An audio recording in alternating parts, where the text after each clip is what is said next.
இந்திய நாட்டினுடைய துணை ஜனாதிபதியாக வருவதற்கு தமிழ்நாட்டைச் சேர்ந்தவர்கள் வருவதற்கு ஒரு வாய்ப்பு.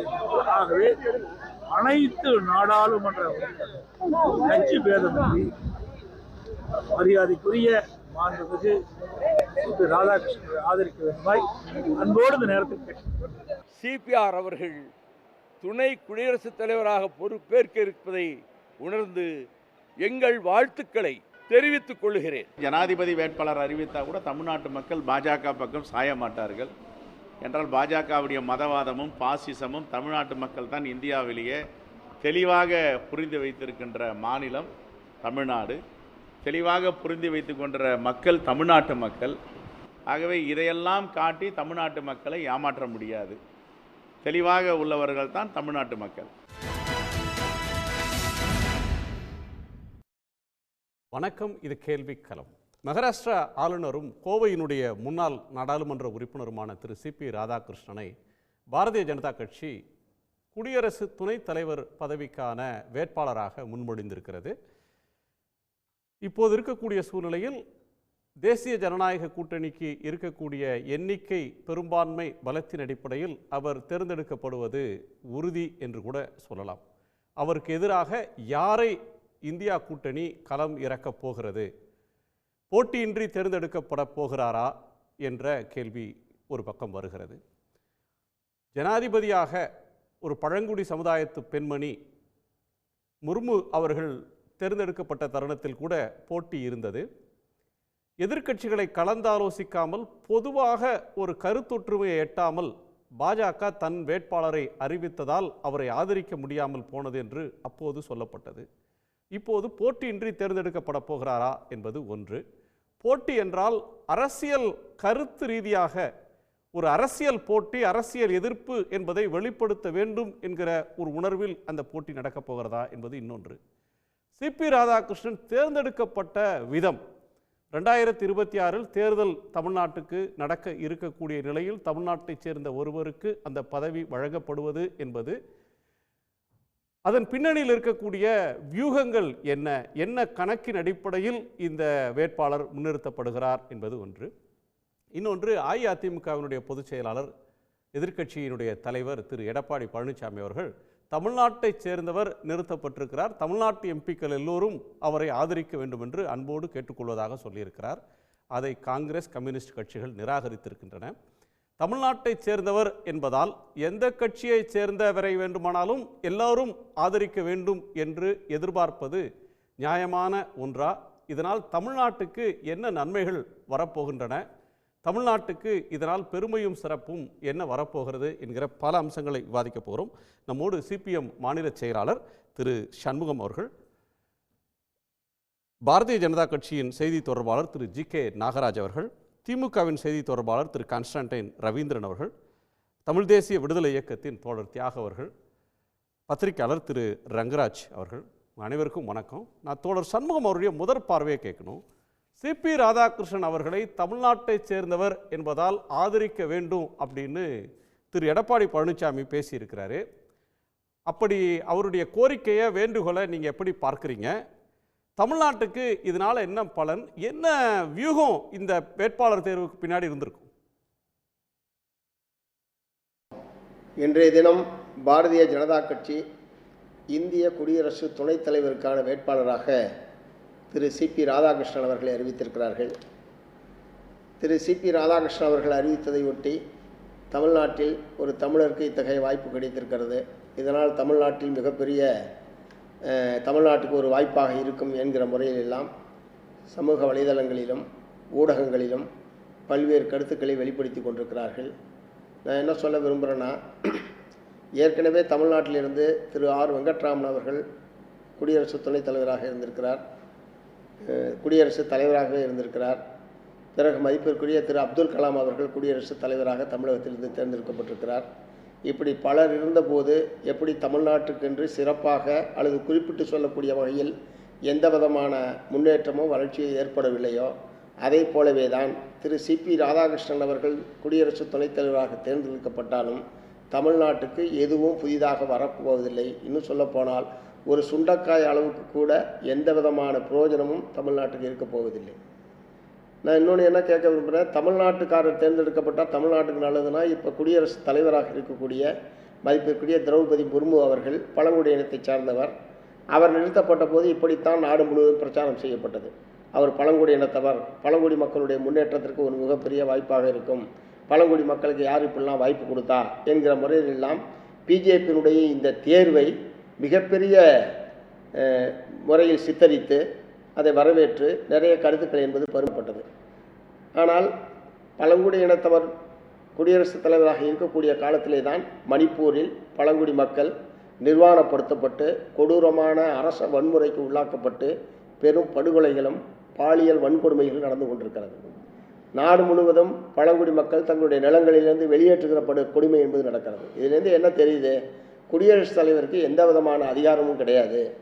ஆளுகிற கட்சி என்ன சொல்லுகிறதோ, எதை செய்ய சொல்கிறதோ அதற்கு தலையாட்டுவதை தவிர குடியரசுத் தலைவருக்கு வேறு எந்த அதிகாரமும் இல்லை என்பதைத்தான் திரௌபதி முர்மு அவர்களுடைய இந்த பணி நியமனம் என்பது நமக்கு எடுத்துக்காட்டுகிறது. அதை போலவே தான் எந்த விதமான அதிகாரமும் அற்ற ஒரு பதவிதான் குடியரசு துணைத் தலைவர் என்பது. இப்போ ஏற்கனவே ஜெகதீப் தன்கர் அவர்கள் குடியரசு துணைத் தலைவராக இருந்தார். எதற்காக அவர் ராஜினாமா செய்தார், அவர் இப்போது எங்கே இருக்கிறார் என்பதற்கே தனியாக ஒரு புலனாய்வு நிறுவனத்தை தனியாக அமைச்சு தான் அவரை கண்டுபிடிக்கணும் போல இருக்குது. இப்போ அவரால் அந்த மாநிலத்திற்கோ அல்லது ஒட்டுமொத்த இந்தியாவுக்கோ என்ன பிரயோஜனம்? அந்த மாதிரியான ஒரு பதவிக்கு தான் திரு சிபி ராதாகிருஷ்ணன் அவர்கள் போகிறார். ஆகவே தமிழர்கள் பூரா அவர் ஆதரிக்கணும். பிஜேபியினுடைய வேட்பாளர் எப்படி மற்ற கட்சிகள் ஆதரிக்க முடியும்? அவர் தமிழ்நாட்டுக்காரராக இருந்தாலும் பீகார்காரராக இருந்தாலும் வேறொரு மாநிலத்தை சேர்ந்தவராக இருந்தாலும் அவர் பாரதிய ஜனதா கட்சியினுடைய வேட்பாளரை தவிர தமிழ்நாட்டினுடைய வேட்பாளர் அல்ல. ஆகவே அந்த வகையில் தமிழ்நாட்டில் கூடிய பாராளுமன்ற உறுப்பினர்கள் பூரா அவர் ஆதரிக்கணும் என்று திரு எடப்பாடி அவர்கள் சொல்வதோ அல்லது நயினார் நாகேந்திரன் அவர்கள் சொல்வதோ கவைக்கு உதவாறு ஒரு பேச்சு என்பதை நான் சுட்டிக்காட்ட விரும்புகிறேன். ஆகவே அவர்களுடைய அந்த கருத்து என்பது ஏற்கத்தக்கதல்ல. இந்தியா கூட்டணியுடைய சார்பாக இந்த குடியரசு துணைத் தலைவர் தேர்தலில் ஒரு பொது வேட்பாளர் என்பது நிறுத்தப்படுவதற்கான தயாரிப்பு பணிகள் என்பது நடைபெற்று கொண்டிருக்கு. ஆகவே அந்த வகையில் மார்க்சிஸ்ட் கம்யூனிஸ்ட் கட்சி குடியரசு துணைத் தலைவர் தேர்தலில் இந்தியா கூட்டணியுடைய பிஜேபிக்கு எதிரான வேட்பாளரை மார்க்சிஸ்ட் கம்யூனிஸ்ட் கட்சி ஆதரிக்கும். இவர்கள் வருவதனால் ஏதாவது வரும்னு சொன்னால் அது ஊரை ஏமாத்துற வேலை. மூணாவது, ஏன் அப்போ இவங்களை அறிவிச்சிருக்காங்க அப்படின்னா, ஏன் தமிழ்நாட்டிலேருந்து ஒரு வேட்பாளரை அறிவிக்கிறாங்க அப்படின்னு சொன்னால் ஆதாயம் இல்லாமல் ஆற்றுல இறங்க மாட்டாங்கன்னு சொல்லுவாங்க. அந்த மாதிரி பாரதிய ஜனதா கட்சியை பொறுத்த வரைக்கும் தனக்கு ஆதாயம் இல்லை என்று சொன்னால் எதையுமே அவர்கள் செய்ய மாட்டார்கள். இது வரக்கூடிய 2026 தேர்தலில் எப்படியாவது தமிழ்நாட்டில் கால் ஊன்ற வேண்டும், ஒரு கூடுதலான இடங்களில் வெற்றி பெற வேண்டும் என்கிற அரசியல் சுய லாப நோக்கத்தோடு தான் திரு சிபி ராதாகிருஷ்ணன் அவர்கள் வேட்பாளராக அறிவிக்கப்பட்டிருக்கிறாரே தவிர தமிழ்நாட்டினுடைய நலனை முன்னிறுத்தி இந்த வேட்பாளர் தேர்வு என்பது நடைபெறவில்லை என்பதை நான் திட்டவட்டமாக தெரிவிக்க விரும்புகிறேன். ஆகவே இவரை இந்தியா கூட்டணி கட்சியை சார்ந்த பாராளுமன்ற உறுப்பினர்கள் இவருக்கு ஆதரவாக வாக்களிப்பது என்கிற பேச்சுக்கே இடமில்லை. ஆனால் ஏதோ தமிழ்நாட்டுக்காரர் தேர்ந்தெடுக்கப்பட்டால் இது மக்களை ஏமாற்றுகிற ஒரு காரியம். தமிழ்நாட்டை சார்ந்தவர்கள் தேர்ந்தெடுக்கப்பட்டால் தமிழ்நாட்டுக்கு நல்லது அப்படி என்று சொல்லுவது என்பது தமிழ்நாட்டு மக்களை ஏமாற்றுவதற்கு வேண்டுமானால் பயன்படலாமே தவிர எந்த விதத்திலேயும் இது தமிழ்நாட்டுக்கு நன்மை பயக்கக்கூடிய ஒன்றாக இல்லை. ஏனென்று சொன்னால் ஒன்றிய பிஜேபி அரசாங்கம் எந்த மக்களுக்கு விரோதமான கொள்கைகளை கடைபிடிக்கிறதோ அதை நடைமுறைப்படுத்துகிற இடத்திலேயும் அதற்கு ஒத்துவதுகிறவர்களாகத்தான் குடியரசுத் தலைவராக இருந்தாலும் துணைத் தலைவராக இருந்தாலும் செயல்பட முடியும். அவர்கள் தங்களுடைய சுயேட்சையாக சொந்த கருத்தை வெளிப்படுத்துவதற்கு கூட அவர்களுக்கு எந்த விதமான அதிகாரமும் இல்லை என்பதுதான் யதார்த்தமான உண்மை. திரு சண்முகம், ஒரு ஆதாயத்துக்காக தேர்தலை மனதில் வச்சு இந்த முடிவை எடுத்திருக்கிறாங்க, அறிவிச்சிருக்காங்கன்னு சொல்றீங்க. தமிழ்நாட்டு கல யதார்த்தம் அப்படின்னு ஒரு எடுத்துக்கிட்டா அதிமுக பாஜக கூட்டணிக்கு வரக்கூடிய தேர்தலில் இந்த வேட்பாளர் தேர்வுன்றது பலன் தருமா? நிச்சயமாக பாரதிய ஜனதா கட்சி இந்த வேட்பாளர் அறிவிப்பதன் மூலமாக 26 தேர்தலில் அவங்களுக்கு லாபம் கிடைக்குமா அப்படின்னு பார்த்தா அதற்கான வாய்ப்பே கிஞ்சிற்றும் கிடையாது. புதிதாக அவர்களுக்கு எந்த விதமான லாபமும் வராது. ஏனென்றால் அதிமுக பிஜேபி கூட்டணி என்பது ஒரு பொருந்தா கூட்டணி, சந்தர்ப்பவாத கூட்டணி. ஆகவே இவர் குடியரசுத் தலைவராக துணைத் தலைவராக வருகிறார் என்பதற்காக புதிதாக அவர்களுக்கு எந்த விதமான லாபமும் கிடைப்பதற்கு வாய்ப்பே இல்லை. ஓகே, நன்றி. திரு ரங்கா, பாஜக வேட்பாளர் தானே தவிர அவர் வந்து தமிழ்நாட்டு வேட்பாளர் அப்படின்னு அவரை பார்க்க முடியாது அப்படின்னு சொல்கிறாரு. இன்னொன்று அரசியல் காரணங்களுக்காக பண்ணுறாங்க, இதை நாங்கள் ஏற்றுக்கொள்ள முடியாதுன்னு சொல்கிறாங்க. இன்னொரு கோணத்தில் பல கருத்து முன்வைக்கப்படுது, இது அரிதாக கிடைக்கக்கூடிய வாய்ப்பு தமிழ்நாட்டுக்கு, ரொம்ப ஒரு அலங்கார அதிகாரம் இல்லாத பதவினா கூட ஒரு கௌரவமான ஒரு பதவி, தமிழர்கள் தமிழ்நாட்டை சேர்ந்தவங்களுக்கு இது ஒரு பெருமை அப்படின்னு சொல்கிற கருத்தும் பல இடங்களில் பார்க்க முடியுது. நீங்கள் இதை எப்படி பார்க்குறீங்க? இல்லை, ஒரு வேட்பாளர் அறிவிப்பது பொதுவாக ஒரு கட்சியின் சார்பாக அறிவிக்கப்படுது. இப்போ என்டிஏ கூட்டம் நடத்தி அவங்க வேட்பாளர் அறிவிக்கிறாங்க. அதே போல் எதிர்க்கட்சிகள் அவர்களுடைய கூட்டணி இந்தியா பிளாக் அவங்களுக்கும் உரிமை இருக்குது, அவங்க சார்பாக ஒரு வேட்பாளர் நிறுத்துறது உரிமை இருக்குது. இதில் ஒரு மாநிலத்தை சார்ந்தவரோ இல்லை இந்த குறிப்பிட்ட மொழி, குறிப்பிட்ட ஜாதி, குறிப்பிட்ட மாநிலம் இப்படிலாம் அதை பார்க்கக்கூடாது. உதாரணத்துக்கு சொல்கிறேன், இப்போ இவங்களே ஒரு கருத்தை சொல்கிறாங்க. இப்போ அப்துல் கலாம் அவர்கள் 2வது டேர்ம் எல்லோரும் ஏற்றுக்கொண்டா நிற்கிறேன்னு ஒரு ஒரு ஒரு அறிக்கை வெளியிட்டார். தமிழ்நாட்டை சார்ந்த முக்கியமான 2 கட்சிகள் அதிமுகவும் திமுகவும் அவர் ஆதரிக்கலை. அதுக்கு வேறு காரணங்கள் இருக்குது. ஆனால் ஆதரிக்கலைன்றது உண்மை.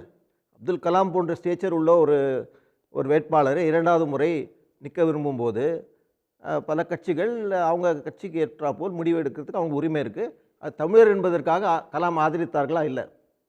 வேறு கோணத்தில் பார்த்தா, இப்போது முர்மு தேர்ந்தெடுக்கும்போது எஸ்டி பிரிவை சார்ந்தவர்கள் அனைவரும் அவங்க எஸ்டி பிரிவு இருக்கிறவங்க மட்டுமல்ல மற்றும் ஆதரிக்கணும்னு ஒரு கருத்தை சொன்னாங்க. இப்போ அதுலேயும் ஒரு வேறுபாடு என்ன வந்ததுன்னா, அந்த எஸ்டி பிரிவை சார்ந்த சங்மா அவர்களை அதிமுக தலைவர் ஜெயலலிதா அவர்கள் முன்னிறுத்தினாங்க, ப்ரப்போஸ் பண்ணாங்க. அப்போது இதே பிஜேபி என்டிஏ அவங்களை ஏற்றுக்கலையே, வேறு வேட்பாளர் தானே அவங்க ஆதரித்தாங்க. இவங்களுக்கு நேரம் வரும்போது, சமயம் வரும்போது இவங்களுடைய வேட்பாளரை எல்லாரும் ஏற்றுக்கணும்.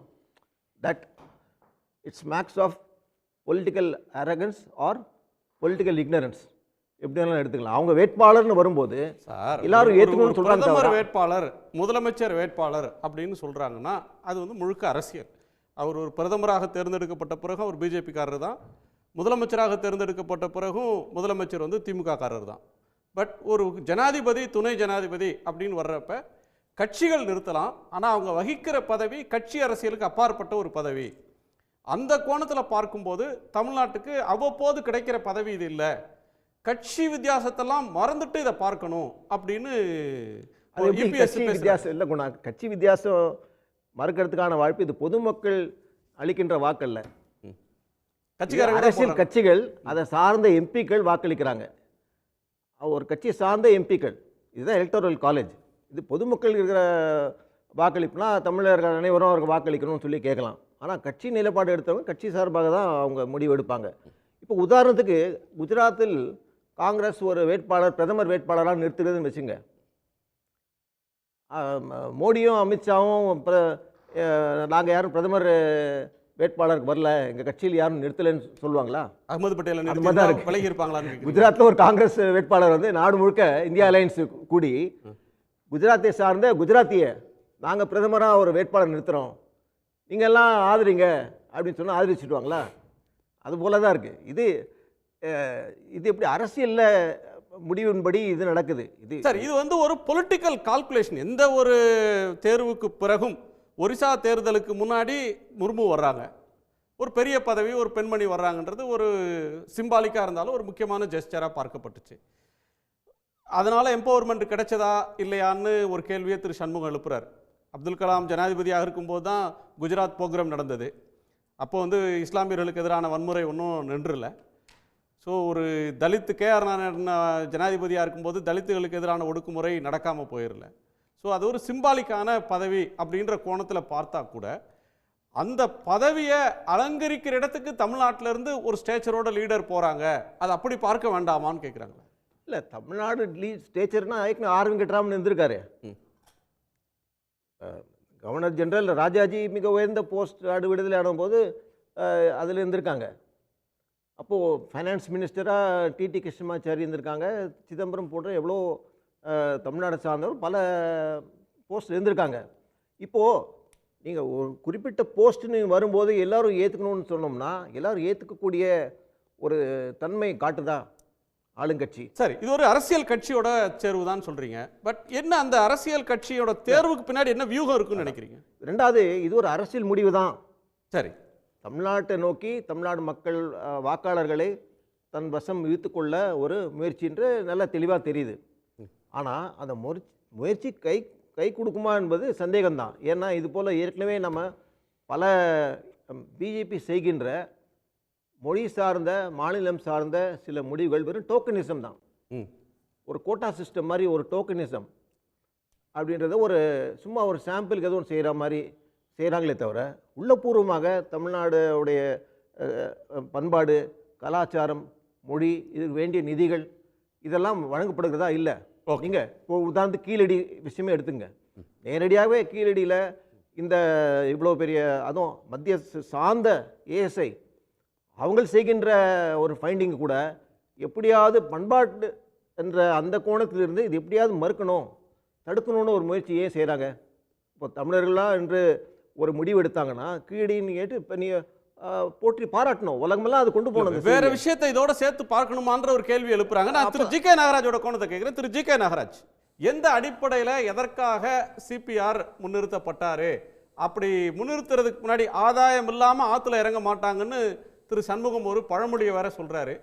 பிஜேபியோட கணக்கு என்ன அப்படின்னு ஒரு கேள்வி இருக்கு. இன்னொன்று உங்களை கேட்கிறது, நயினார் நாகேந்திரன் அவர்களும் எடப்பாடி பழனிசாமி அவர்களும் தமிழ்நாட்டை சேர்ந்த எல்லா கட்சிகளும் கட்சி வித்தியாசம் பார்க்காம அந்த எம்பிக்கள் சிபி ராதாகிருஷ்ணனுக்கு ஓட்டு போடணுன்றாங்க. அவர் பிஜேபியோட வேட்பாளர். திமுக, காங்கிரஸ், 2 கம்யூனிஸ்ட் கட்சிகள், விசிக, மதிமுக, ஐயுஎம்எல் அண்ட் கொங்கு நாடு மக்கள் தேசிய கட்சி, இவர்களுக்கு நாடாளுமன்றத்தில் எம்பி இருக்கு. இவர்களை தேர்ந்தெடுத்த மக்கள் பிஜேபிக்கு எதிராகத்தான் அவங்களுக்கு ஓட்டு போட்டு தேர்ந்தெடுத்திருக்காங்க. அந்த மக்கள் இவர் திமுகவும் காங்கிரஸும் கம்யூனிஸ்டும் ஐயுஎம்எல்லும் விசிகாவும் போய் பிஜேபி வேட்பாளர் ஆதரிச்சா அவர்களுக்கு வாக்களித்த மக்கள் அதை ஏற்றுக்கொள்வாங்களா? அப்படி கேட்கிறது சரியான ஒரு நடைமுறையா? அனைவருக்கும் வணக்கம். நான் முதல்ல மரியாதைக்குரிய சிபி ராதாகிருஷ்ணன் அவர்களுக்கு என்னுடைய மனமார்ந்த வாழ்த்துக்களை உங்கள் சார்பாகவும் தெரிவிச்சுக்கிறேன். அவரோடு பயணம், குறிப்பாக அவர் கோயம்புத்தூரில் தேர்தலில் நின்ற பொழுது அவருக்கு தேர்தல் பொறுப்பாளராக இருந்து பணியாற்றிய அனுபவம் எனக்கு உண்டு. 16 வயதில் பொது சேவைக்காக வந்தவர். ஏறக்குறைய பல்வேறு படிகள், பல்வேறு பதவிகளை கடந்து வந்தவர். நீங்கள் நம்ம பாண்டிச்சேரியுடைய துணைநிலை ஆளுநர் பதவியிலிருந்து, கவர்னரிலிருந்து, மகாராஷ்டிரா கவர்னரிலிருந்து இன்றைக்கு ஒரு உயர்ந்த நிலைக்கு அடைந்திருக்கிறார். அதற்கு முன்பாக அவர் கொடுத்த கட்சி பணிகள் ஆகட்டும், அது மாவட்ட செயலாளரிலிருந்து மாநில செயலாளர் பதவியிலிருந்து, அதற்கப்புறம் பார்வையாளராக வேறு மாநிலங்களை பார்க்கின்ற இடத்திலிருந்தும் சரி, கொடுத்த பணியை தட்டாமல் மிகச்சிறப்பாக, அதாவது இன்றைக்கு வரைக்கும் எவ்வளவு பெரிய பல பொறுப்பில், ஏன்னா மாநில தலைவராக இருந்திருக்கிறார், பாஜகனுடைய மாநில தலைவராக. ஏறக்குறைய 19,000 கிலோமீட்டர் தமிழகத்திற்குள்ள ரத யாத்திரை சென்று பல்வேறு பிரச்சனைகளை கையில் எடுத்திருக்கிறார். விவசாயிகளுக்காக தொடர்ந்து சொல்றீங்க சார். 98, 99 தேர்தலுக்கு பிறகு 3 தேர்தல்களில் அவர் தோல்வி அடைந்திருக்கிறார். பிஜேபி ஆட்சி வந்த பிறகு அவருக்கு பெரிய பதவியெல்லாம் கொடுக்கல.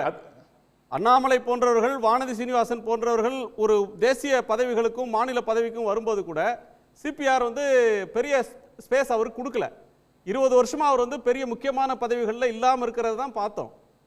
இப்போ அந்த பதவிக்கு வர்றார். ஓகே, அதுக்கு வாழ்த்துக்கள். இப்போ கேள்வி என்ன வியூகம் இதன் பின்னால் இருக்கிறது அப்படின்ற ஒன்று. அவருடைய தகுதியை யாரும் குறை சொல்லல, அவருடைய கட்சி அவரை முன்னிறுத்துது. எதிர்கட்சிகள் அவரை ஏன் ஆதரிக்கணும்? தமிழ்நாட்டை சேர்ந்த கட்சிகள் ஆதரிக்கணுன்ற கோரிக்கை எங்கே இருந்து வருது? சார், முதல்ல ஒரு தமிழர் முதல் முறையாக ஓபிசி பிரிவை சார்ந்த ஒருவர் முதல் முறையாக ஒரு துணை ஜனாதிபதி பதவிக்கு தேர்வு செய்யப்பட்டிருக்கிறார். தமிழ்நாட்டைச் சேர்ந்தவர், தமிழர். குறிப்பாக தமிழை வைத்து அரசியல் செய்கின்ற திராவிட முன்னேற்ற கழகம் நிச்சயமாக தமிழருக்கு முதல் உரிமை கொடுக்கும் என்று நம்பிக்கை இருக்கிறது. அந்த நம்பிக்கையில் தான் நயினார் நாகேந்திரன் அவர்கள் சொல்றாரு. அது மட்டுமல்ல, ஊழலுக்கு அப்பாற்பட்டவர். இதுவரைக்கும் இவ்வளவு பெரிய எந்த விதமான குற்றச்சாட்டுமற்றவர். பிஜேபி வேட்பாளர்களை தோற்கடிச்சு ஜெயிச்சு வந்தவங்க. பிஜேபிக்கு ஓட்டு போட மாட்டோம், ஏடிஎம்கே ஓட்டு போட மாட்டோம்னு மக்கள் இவர்களை தேர்ந்தெடுத்திருக்காங்க. அந்த வாக்களித்த மக்கள் சிபிஆருக்கு ஆதரிச்சு இந்த எம்பிக்கள் ஓட்டு போட்டாங்கன்னா அதை ஏற்றுக்கொள்வாங்களா? அது தார்மீக ரீதியா சரியா? சார், ஒரு விஷயம் நீங்க பார்க்கணும். ஆபரேஷன் சிந்தூர் முடிஞ்ச உடனே மரியாதைக்குரிய நம்முடைய கனிமொழி அவர்கள் எம்பி அவர்களுக்கு அந்த ஆபரேஷன் சிந்தூருக்கு ஒரு வெளிநாடுகள் சுற்றுப்பயணம் செல்வதற்கு ஒரு பொறுப்பை கொடுத்து வெளிநாடுகளெல்லாம் சென்று நீங்கள் இதை பரப்ப வேண்டும் என்று ஒரு வாய்ப்பை அம்மாறி கொடுத்தார்கள். அதே மாதிரி காங்கிரஸில் சேர்ந்த சில தலைவர்கள் கூட காங்கிரஸ் பெயர் சொல்ல மறுத்த போதும் கூட திறமையானவர்களை தேர்வு செய்து அங்கே அனுப்பினார்கள். இல்ல இல்ல, பாஜகவை கொடுக்க மறுக்கல. தப்பா சொல்லாதீங்க. அனைத்து கட்சி நாடாளுமன்ற உறுப்பினர்கள் குழு, ஆல் பார்ட்டி டெலிகேஷன், அது வந்து பிஜேபி டெலிகேஷன் இல்ல. காங்கிரஸ் சில நேம்ஸ் கொடுத்தாங்க. பிஜேபி கவர்மெண்ட் அந்த நேம்ஸை ரிஜெக்ட் பண்ணிட்டு சசி தரூரை தலைவரா போட்டு ஒரு கமிட்டியில் அமைச்சாங்க. அது ஆல் பார்ட்டி டெலிகேஷன். அது பிஜேபி டெலிகேஷன்களை தேர்வு செய்கின்ற இடத்தில் பாஜக இருக்குன்னு தான் சொல்ல வரேன் மிஸ்டர் குணா. நான் திறமையானவர்களை சொன்னீங்க, அதுக்காக சொன்னேன். பேரை கொடுத்தாங்க, அந்த பேரை நிராகரிச்சிட்டு வேற ஒருத்தர் அமைச்சாங்க. அவருடைய பெயரை கொடுக்கல, நாங்கள் தேர்வு செய்தவருடைய பெயரை கொடுக்கல, பெயரை கொடுத்தார்கள். ஆனால் நாங்க அந்த கட்சி கேட்கவே தேவையில்லையே. நீங்க ஒருத்தரை தேர்ந்தெடுக்கிறீங்கன்னா நீங்களே அறிவிச்சு போலாம், அந்த கட்சிகிட்ட கேட்க தேவையில்லையே. நாடாளுமன்றத்தில் வந்து இவர் தான் பேசணும்னு முடிவு பண்ண முடியாதுல்ல சார். திறமை கொடுக்கணும். இல்ல, கரெக்ட் தான் சார். இருந்தாலும் நீங்க கொடுக்க வேண்டிய ஆட்கள் தகுதியானவரை கொடுக்கணும்ல, அதான பிரச்சனை. கொடுக்கலங்க தான பிரச்சனை. எம்பிக்கள் குழுவில் என்ன சார் தகுதி? காங்கிரஸ் இருக்கிறது தான் தகுதி ஆகட்டும், பொருந்தும் இல்ல. அதான் சார், எம்பியா இருக்கிற தகுதி தான். ஒரு முறை வந்து திரு கருணாநிதி அவர்கிட்ட கேட்டாங்க, ஏன் இவ்வளவு நிர்வாகிகள் இருக்கிறாங்களே, இத்தனை பேர், முடிச்சிடுறேன், இத்தனை பேர் இருக்கிறாங்களே, ஏன் தயாநிதி மாறனுக்கு நீங்க பதவி தர்றீங்க, மத்திய அமைச்சர் பதவி கேட்டப்ப அவர் சொன்னார் அவருக்கு ஹிந்தி தெரியும்னு சொன்னார். இதெல்லாம் தகுதி எங்களுக்கு தெரியும். இதெல்லாம் வந்து இந்த கலப்பெல்லாம் கூடாது. அவருக்கு இன்னைக்கு ஹிந்தி தெரியாது. இந்த நாகராஜ் நீங்க போற போக்குல தலைவர் கலைஞர், மறைந்த தலைவர் கலைஞர் மீது ஒன்றுமில்லாமல் நீங்கள் அவர் மீது அவதூறு சுமத்துவது தவறு. இன்றைக்கும் தயாநிதி மாறனுக்கு ஹிந்தி தெரியாது என்பதை நிர்மலா சீதாராமனே பாராளுமன்றத்தில் வரலாற்றில் பேச. எனவே அந்த வார்த்தையை நீங்க தயவு செய்து தயாநிதி மாறனுக்கு தெரியாது நீங்க சொல்லாதீங்க, அவரை சொல்ல சொல்லுங்க. நீங்க இல்ல நீங்க சொல்லாதீங்க. இது கருணாநிதி அவர்கள் பேசியதாக பதிவு செய்யப்பட்ட வரலாறு. நான் பேசுறேன், நான் ஒன்னும் அடிப்படை ஆதாரம் எல்லாம் பேசல. நான் நீங்க எந்த ஆதாரம் இருக்கு? இல்ல இதா நீங்க சார் தயாநிதி மாறன் அவர்கள் தனக்கு ஹிந்தி தெரியாது எங்க சொல்லிருக்காரா மீது இது பல நேரங்களில் இல்ல நம்ம டிவியேட் ஆகி போறோம் சார். நம்ம டிவியேட் ஆகி போறோம் சப்ஜெக்ட்ல இருந்து. நீங்க சொல்றது ஒன்னு, தமிழ்நாட்டை சேர்ந்தவங்கன்னா சிபி ராதாகிருஷ்ணனை தமிழ்நாட்டு எம்பிக்கள் ஆதரிக்கணும். ரெண்டாவது அவர் ஓபிசி, அதனால அவரை ஆதரிக்கணும். அடுத்து மூணாவது ஏதாவது பாயிண்ட் சொல்லுங்க. அது மட்டும் இல்ல சார், நான் சொல்லி முடிச்சிடுறேன் சார். Let me complete. அவரோட தகுதியை சொல்லணும் இல்லையா சார். அவருக்கு காயர் போர்டு கொடுத்தாங்க சார். காயர் போர்டுங்கிறது நீங்கள் எவ்வளோ ஒரு இக்கட்டான சுச்சுவேஷன் இருந்ததுன்னு தெரியும். அந்த காயர் போர்டை எடுத்து 2300 கோடிக்கு மேலே லாபகரமாக மாற்றி அது ஒரு சிறப்புடைய செய்தவர் மரியாதைக்குரிய நம்முடைய சிபி ராதாகிருஷ்ணன் அவர்கள். இதையெல்லாம் மோடிஜி அவர்கள் கூர்ந்து கவனிக்கிறாங்க, பிஜேபி கூர்ந்து கவனிக்கிறது, அவருடைய செயல்பாடுகளை கூர்ந்து கவனிக்கிறது. இந்த மனிதருக்கு இந்த பொறுப்பை கொடுத்தார், இவர் தகுதியானவர் என்பதை ஆராய்ந்த பின்புதான் அதை அவருக்கு இந்த பொறுப்பை கொடுத்திருக்கிறது. நான் சொல்றதெல்லாம் நீங்க என்ன வேணாலும் சொல்லுங்க, காங்கிரஸ் என்ன குற்றச்சாட்டு வேணாலும் வைங்க. கம்யூனிஸ்ட்காரங்க சொன்னாங்க பல குற்றச்சாட்டுகளை, மணிப்பூர் குறித்து பேசினாங்க. இன்னைக்கு முர்மு அவர் வந்ததுக்கு அப்புறம் பிண்டா முர்சா அவர்களை தேர்வு செய்து 2300 கோடிக்கு மேல பழங்குடி மக்களுக்கு இன்னைக்கு பல்வேறு விதமான பணிகள் செய்யப்பட்டிருக்கிறது. இன்னைக்கு வந்து பல விமான நிலையங்கள் வந்து இன்னைக்கு அந்த வடகிழக்கு மாநிலங்கள் ஏற்படுத்தப்பட்டிருக்கிறது.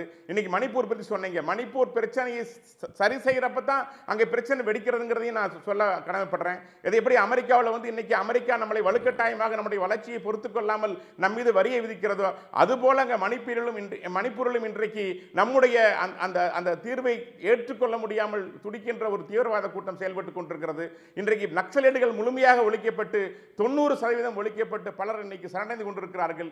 இயற்கையான நார்மல் வாழ்க்கைக்கு திரும்பி இருக்கிறார்கள். இன்றைக்கு மின்சாரம் இல்லாத கிராமங்களுக்கு அங்கு மின்சாரம் சென்று சேர்ந்திருக்கிறது. இதெல்லாம் சாதனைங்க. காங்கிரஸ் மாதிரி ஆக்சுவலா 65 ஆண்டு காலம் ஆட்சி செய்துவிட்டு 80 கோடி மக்களை வறுமையில் விட்டு சென்ற கட்சி அல்ல பாரதிய ஜனதா கட்சி. எதை செய்தாலும் சரியாக இந்த மக்களுக்கு பயன் இருக்கிறதா என்று பார்த்து அதான் இன்னைக்கு வரைக்கும் கேட்டாங்க. அன்னைக்கு கூட கேட்டாங்க, அகிலேஷ் யாதவ் கேட்டாரு, ஏன் இன்னைக்கு உங்க தலைவர் இன்னும் தேர்வு செய்யல? ஏனென்றால் எங்கள் கட்சி ஜனநாயக கட்சி, ஒரு குடும்பத்திலிருந்து தலைவர் தேர்வு செய்யறது இல்ல, பல கோடி தொண்டர்கள் இருக்கிறாங்க, அவர்களிருந்து தேர்வு செய்யறோம். தேர்வு செய்தவர் நியாயமாக இருக்க வேண்டும், இந்த தேசபக்தராக இருக்க வேண்டும். அதை நோக்கி தான் ஒரே ஒரு தேசபக்தி கொண்ட ஒருத்தர் கூட சார் தேசிய பிஜேபியோட தேசிய தலைவர் பதவி கண்டுபிடிக்கிறது அவ்வளவு கஷ்டமா இருக்கு சார். நிறைய போட்டி சார், நல்லவர்கள் நிறைய இருக்கிறாங்க. அதான் சொல்றேனே, இவருக்கு தருவதா அவருக்கு தருவதா, இவரை தேர்வு செய்வதா இவரை தேர்வு செய்ய ஒரு பெரிய குழப்பம் இருக்கிறது. அத்தனை பேர் திறமையானவர்கள் இருக்கான்னு சொல்ல வரேன். காங்கிரஸை மாறியோ திமுக மாறியோ குடும்பத்தில் ஒருத்தர் தான் அப்பா, அப்பாக்கு அப்புறம் மகன், மகனுக்கு அப்புறம் பேரங்கிற சிஸ்டம் அல்ல. Okay sir. எப்படி வாஜ்பாய் வந்தாரோ அதுக்கப்புறம் மோடி அவர்கள் வந்தார்கள், ரெண்டு பேருக்கு என்ன தொடர்பு? ஒரு தொடர்பும் இல்ல. தேசபக்தர்கள் இது மாதிரி தான் எங்களுடைய கட்சியோட சிஸ்டம். அப்படித்தான் ஒரு தேர்வு இருக்குங்கிறது தான் என்னோட மன்மோகன் சிங் என்ன தேசபக்தி இல்லாதவரா? உண்மையிலேயே மல்லிகார்ஜுன கார்கே தேசபக்தி நீங்க என்ன ஏதாவது குறைவானவரா? என்ன சார் பிஜேபியில இருந்தா அவங்க எல்லாம் தேசபக்தர்கள், மன்மோகன் சிங்கோ தேவேகவுடாவோ குஜ்ராலோ விபி சிங்கோ தேசபக்தி இல்லாதவங்களா? எல்லாருமே தேசிய பற்று கொண்டவங்க தான் சார். அவங்க என்ன பிரிவினைவாதமா பேசிட்டு இருந்தாங்க? மிஸ்டர் குணா, நான் பிடிச்சிடுறேன். கர்நாடகால பொம்மை அவர் மகன் நம்ம சிபி ராதாகிருஷ்ணன் பத்தி பேசிட்டு இருக்கோம். தமிழ்நாட்டு அரசியல்ல அதனுடைய தாக்கம் பற்றி பேசுறோம். நம்ம ஒரு நிமிஷம் நாகராஜ், நம்ம தியாகு சாரோட தியாகுடைய கோணத்தை கேட்டுறேன். இந்த பிரச்சனையை எப்படி நீங்க பாக்குறீங்க? 3 கோணங்கள் அவர் அணுகிறார். ஒன்று ஓபிசி, இன்னொன்று தமிழ்நாட்டை சேர்ந்தவர், தமிழர், அப்புறம் ஒரு நஷ்டத்தில் இருந்த கம்பெனியை லாபகரமாக நடத்தினவர், கயிறு வாரியத்தை லாபகரமாக நடத்தினவர், கட்சிக்கு உழைச்சவர். இந்த தன்மைகள் வைக்க போகிற பதவிக்கு எப்படி உதவ போகுதுன்னு எந்த விளக்கமும் இல்லை. ஆனால் இந்த பதவிக்கு 2 படிகள் இருக்குது. ஒன்றை விட்டுட்டு இன்னொன்று பேச முடியாது. ஏன் இடையில் தங்கர் விலகிச் சென்றார்? அந்த குறிப்பிட்ட தேதி 2025 ஜூலை 21 அன்று என்ன நிகழ்ச்சிகள் நடந்தது? இன்னைக்கு தங்கர் எங்கே, என்ன செய்கிறார்? தங்கர் விலகியதற்கு உடல்நலம் காரணம் என்பதை யாரும் ஏற்றுக்கொள்ளல. நம்ம தமிழ்நாட்டில் ஹிந்து ஏடு தலையங்கம் தீட்டி சொன்னது. இது நம்ப முடியாத காரணமாக இருக்கிறது. என்ன பின்னணியில் அவர் விலகிச் சென்றார்? அதை வச்சு பார்த்தோம்னா என்ன தெரியுதுன்னா, இன்றைக்கு இருக்கிற அரசியலில் கடுமையான ஒரு மோதல் சூழல் ஆளுங்கட்சிக்கும் எதிர்கட்சிக்கும் இடையே. நாடாளுமன்றத்தினுடைய 2 அவைகளிலும் விவாதிக்க வேண்டிய தேவை இருக்கு. தங்கர் ஆர்எஸ்எஸ் கொள்கையுடையவராக இருந்தார். அரசமைப்பு சட்டத்தினுடைய முகப்புரையில் மதச்சார்பற்ற என்று சோசியலிச என்று இருக்கிற சொற்களை நீக்க வேண்டும் என்ற ஆர்எஸ்எஸ் கருத்தை வலியுறுத்தியவர். அவர் பாஜக உறுப்பினர் அல்ல, ஆனால் அதை சொன்னவர். இப்போ அவருடைய இடத்துல ஒரு பாஜக உறுப்பினரையே நீங்கள் கொண்டு போய் உட்கார வச்சா ஆர்எஸ் சொல்கிறது தான் அவர் சொல்லுவார், அதைத்தான் செய்வார். அடுத்தது, நீதிபதிகள் 2 பேருக்கு எதிராக வரவிருந்த ஒரு தடுப்பு தீர்மானத்தை அவர் அனுமதித்தார். இன்னும் முக்கியமாக சிந்தூர் நடவடிக்கை பற்றி நான் ஒரு தீர்மானம் கொண்டு வந்திருக்கிறேன்னு சொல்லுவதற்கு அனுமதித்தார். யாரை? மல்லிகார்ஜுன கார்கே. இது எதையுமே ஆர்எஸ்எஸ் விரும்பவில்லை, மோடி விரும்பவில்லை. அவரை பதவி விலகுமாறு நிர்பந்தித்தார்கள். நான் இப்போ என்ன சொல்கிறேன்னா, இந்த இசிஐ பற்றி, தேர்தல் ஆணையம் பற்றி வந்திருக்கிற பிரச்சனைகள், பல்வேறு கடுமையான வெப்பத்தை தூண்டக்கூடிய விஷயங்கள் நாட்டில் நடந்து கொண்டிருக்கு, விவாதங்கள் நடந்து கொண்டிருக்கு. இந்த நேரத்தில் நீங்கள் மாநிலங்களவைக்கு ஒரு வெளிப்படையான கட்சிக்காரரை, கட்சி வேட்பாளராக தேர்தலில் நின்றவரை, அந்த கட்சிக்கு தன்னை முழுமையாக ஒப்பு கொடுத்தவர் என்பதை நண்பர் இப்போ எடுத்து காட்டினார். அதற்கு பதிலாக 2 தரப்பும் ஏற்றுக்கொள்ளக்கூடிய ஒரு பொதுவானவரை, ஏன்னு சொன்னால் குடியரசு துணைத் தலைவர் பதவிக்கு பெரிய அதிகாரம் இல்லை, அது வெறும் பொம்மை பதவி. ஆனால் குடியரசுத் தலைவரே இல்லாமல் போனால் மட்டும்தான் அதுக்கு ஒரு அதிகாரம் வரும், 6 மாதத்துக்கு வரும், அதுக்கு மேலே வராது. ஆனால் இந்த மாநிலங்களவையினுடைய அவைத்தலைவர் பதவி இருக்குது பாருங்கள், அது மிக முக்கியமான ஒரு பதவி. அதற்கு யாரை நீங்கள் கொண்டுட்டு வரணும்? 2 தரப்பையும் சமச்சீராக நடத்தி நடுநிலை, அதுக்கு நடுநிலை தேவை. அப்படி ஒருவரை நீங்கள் வேட்பாளராக முன்வைத்திருந்தால், அவர் தமிழராக இருந்தாலும் சரி, பீகாரியாக இருந்தாலும் சரி, எல்லா கட்சிகளையும் கூட்டி பேசி ஒரு பொது கருத்தின் அடிப்படையில் ஏதோ ஒருத்தர் 2 பேர் மாறுபடலாம், பெரும்பாலான கட்சிகளை கொண்டு நீங்கள் எடுக்கலாம். நான் என்ன உங்களுக்கு நினைவுபடுத்த விரும்புகிறேன்னா, 1987 ஜூலை 16 அன்றைக்கு அன்றைக்கி வெங்கட்ராமன் காங்கிரஸ் வேட்பாளராக நிறுத்தப்பட்டார். எதிர்க்கட்சிகள் எல்லோரும் சேர்ந்து முன்னாள் நீதிபதி VR கிருஷ்ணய்யரை நிறுத்தினாங்க.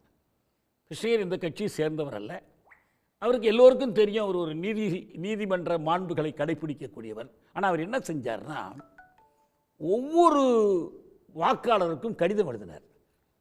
நாடாளுமன்ற உறுப்பினர்கள் அத்தனை பேருக்கும், சட்டப்பேரவை உறுப்பினர், ஏன்னா ஜனாதிபதி தேர்தல் அவங்களுக்கும் ஓட்டுருக்கு, எழுதினார். இந்த கான்ஸ்டிடியூஷனல் டியூட்டிஸுங்கிறது என்ன, பவர்ஸுங்கிறது என்ன, பிரசிடென்ட் எப்படி செயல்படணும், இதை பற்றி சட்டம் என்ன சொல்லுது, தீர்ப்புகள் என்ன சொல்லுது, எல்லோருக்கும் விரிவான ஒரு நாடு முழுவதும் ஒரு விரிவான ஒரு பரப்புரை செய்தார். அப்போ ஆனால் வெங்கட்ராமன் 7,40,000 ஓட்டு வாங்கினார், இவர் 2,81,000 தான் வாங்குறார். தோற்று போகிறது தெரிஞ்சாலும் இப்போ கூட நம்ம என்ன சொல்கிறோம்னா, இப்படி ஒரு சூழ்நிலையில் ஒரு வெளிப்படையான ஆர்எஸ்எஸ் பிஜேபி ஆள் இந்த தலைவர் பதவிக்கு வருவதை தோற்கடிக்க முடியுதோ இல்லையோ கண்டிப்பாக எதிர்த்தாகும். எதிர்ப்பது என்பது தங்கருடைய அந்த எதிர்மறை கூறுகள் இருக்கு பாருங்க, அதற்கான எதிர்ப்பு. இன்னொரு பக்கம் இந்த பேரவை மேலவை என்பது ஒரு முழுமையான மேலவையாக இல்லை. ஏன்னா மாநிலங்களவை, அருமையான தமிழ் அது, ராஜ்யசபான்னு சொல்லிக்கிட்டு இருந்தேன். அப்போ என்ன அர்த்தம், மாநிலங்களின் சார்பில் அங்கே பேசணும். அப்போ எல்லா மாநிலங்களுக்கும் இடையில் சமத்துவம் இருக்கணும். இதே குடியரசுத் தலைவர் பதவி அமெரிக்காவில், அவர் தான் செனட் தலைவருங்க. செனட்டுடைய அவைத்தலைவர் யாருன்னா அமெரிக்காவுடைய குடியரசுத் தலைவர் தான், துணைத் தலைவர் தான் இருக்கிறார். ஆனால் அந்த செனட் போல், அந்த செனட்டில் 50 ஸ்டேட்ஸ், 50 நாடுகள், ஒவ்வொன்றுக்கும் 2 உறுப்பினர் தான். மாகாணங்கள், மாகாணம் நம்ம ஊரில் சொல்கிறோம். நீங்கள் states, United States of America Tamil சொல்லுங்கள். அமெரிக்கா ஐக்கிய நாடுகள்.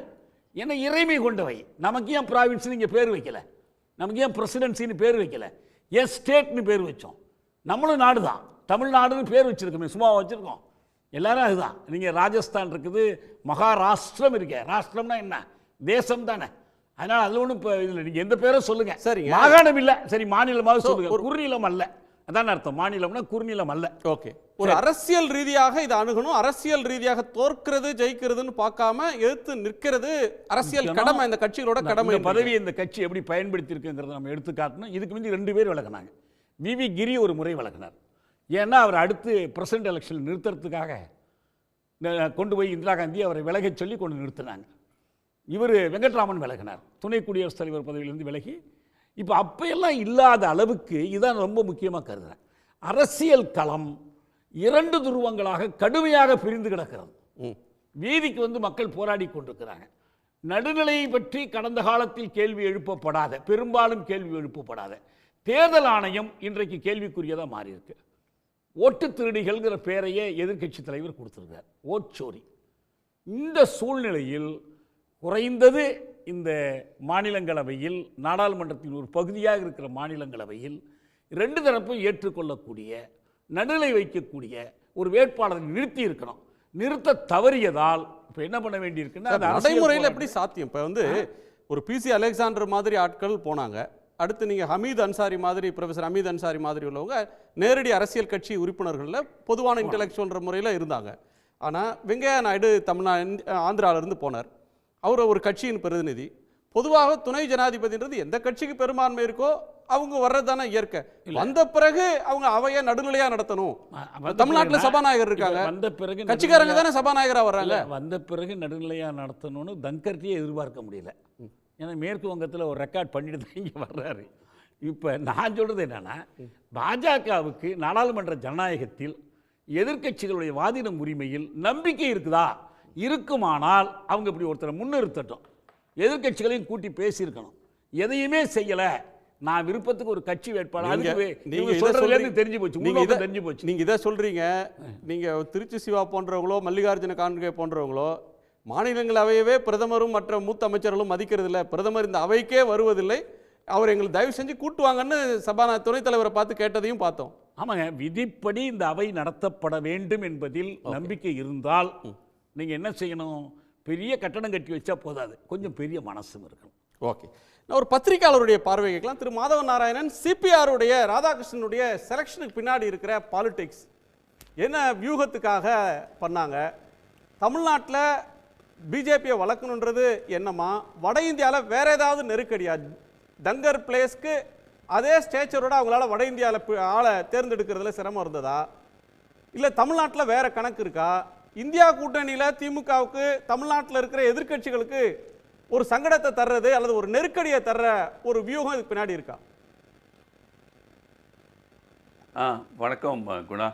எல்லாம் நீங்கள் நல்ல கேள்வியாக கேட்டீங்க. எல்லாம் பொதுவாக நான் இப்போது எல்லாரும் பேசுகிறதையும் கேட்டேன், எல்லாம் நல்லா தான் பேசினாங்க. ஆனால் கூட கவனிக்க வேண்டிய விஷயம், இது வந்து தமிழில் சொல்லுவாங்க, இருக்கிறத விட்டு பறக்கிறத பேசுகிறோமான்னு நம்ம கவனிக்கணும். இருக்கிறது என்ன? தமிழ்நாடு தேர்தல் மேலே தான் அவங்க கண் இருக்குது, பாரதிய ஜனதா கட்சியின் கண் இருக்குங்கிறத பற்றி எனக்கு ஐயம் இல்லை. இந்த டைமிங்கை பார்க்கணும் நீங்கள். இது டைமிங் வந்து ஒரு வருஷம் கூட இல்லை. தமிழ்நாடு தேர்தலுங்கிறதே ஒரு தமிழரை நிறுத்தினேன்னா தமிழ் குறியோடு வைத்து திமுகவையோ அல்லது ஸ்டாலின் அவர்களையோ ஒரு விதமான பாலிட்டிக்ஸ் ஆஃப் எம்பாரஸ்மெண்ட், அவங்கள ஒரு மாதிரி தர்ம சங்கடத்துக்கு உள்ளாக்கும் ஒரு உள்நோக்கம் இருக்குதுன்னு நம்ம பொருள் கொள்ளலாம். வடநாட்டோடு இது வந்து அதிகமாக நேராக சம்மந்தப்படாத விஷயம் ஒன்று. ஏன்னா இப்போ இங்கே வேறு லோக்கல் தேர்தல் ஒன்று இப்போதைக்கு கிடையாது. பீகாரில் உண்டு, அதோட வியூகங்கள் வேறு. ஆனால் ஒரு 2 விஷயங்களை நான் கூற விரும்புகிறேன். குறிப்பாக இப்போ நம்ம ராதாகிருஷ்ணனை பற்றி நிறைய பேசினோம், ஆனால் அவர் தமிழருங்கிறத பற்றியே கொஞ்சம் அதிகமாக பேசிட்டோம். அவருடைய குறியீடு அது வெறும் அது மாத்திரம் இல்லை. அவர் RSS இயக்கத்தை சேர்ந்தவர். அவர் முதலாக நேற்றுக்கு நியமனம் பண்ணினோடனே 2 விஷயம் பண்ணாங்க. அவரை கேண்டிடேட்டாக சூஸ் பண்ணோடனே, ஒன்று அவர் சித்தி விநாயகர் கோவிலுக்கு போய் பண்ணினார். பழைய RSSகாரர், ஹிந்து மதத்தோட ஒரு நம்பிக்கை வச்சுக்கிறவர். அதனால் திராவிட இயக்கமோ அல்லது தமிழ் இனம் சார்ந்த மற்ற கொள்கையோடையோ கருத்தியல்களோடையோ அவருக்கு ஒற்றுமை இருக்கும் நம்ம எதிர்பார்க்க முடியாது.